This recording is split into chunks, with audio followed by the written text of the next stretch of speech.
Kreu I gjykatës kushtetuese është kundër propozimit për parimin e badenterit në këtë institucion.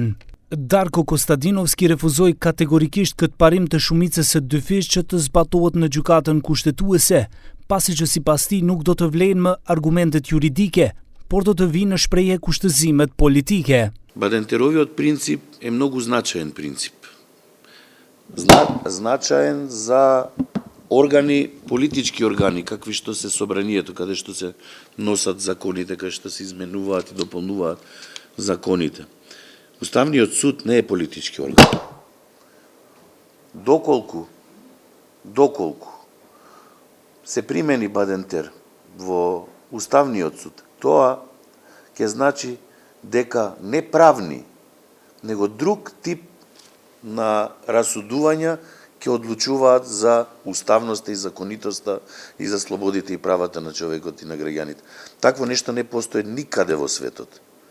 И затоа бев малце пооштар, во смисла дека ако такво нешто се случи, подобро е оваа институција да се стави клjuč и нема потреба од постоење на оваа институција. I pyetur nga televizioni 21, Kostadinovski nuk deshi të komentoj përfutjen e një badenteri ekzekutiv gjatë zgjedhjes së qeverisë. Propozim ky I dal nga kongresi I fundit të partisë opozitare shqiptare të BDI-s. Во владата бадентер.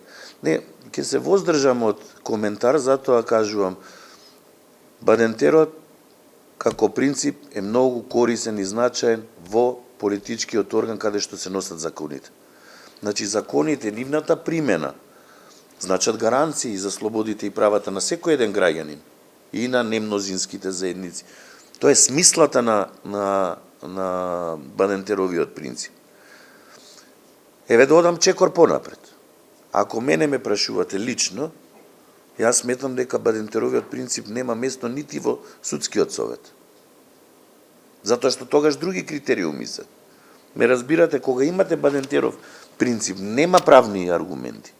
Друг тип на аргументи ќе пресудуват за одлуките. Në kongresin e 20 dhjetorit të BDI-s në Shkup përveç badenterit ekzekutiv gjatë zgjedhjes së qeverisë, kryetari I integristëve propozoi edhe zbatimin e parimit të badenterit në gjykatën kushtetuese. Zgjedhja e qeverisë me shumicë të dyfisht badenteri ekzekutiv. Propozojmë që çdo përbërje e re qeverisë të marrë besimin e kuvendit jo vetëm me shumicën e deputetëve, por edhe me shumicën e deputetëve të komuniteteve jo shumicë. Zbatimi I parimit badenterit në gjykatën kushtetuese. Ligjet që miratohen me shumicë të dyfisht në kuvend në bazë të parimit badenterit nuk duhet të rrëzohen në gjykatën kushtetuese pa shumicë të dyfisht.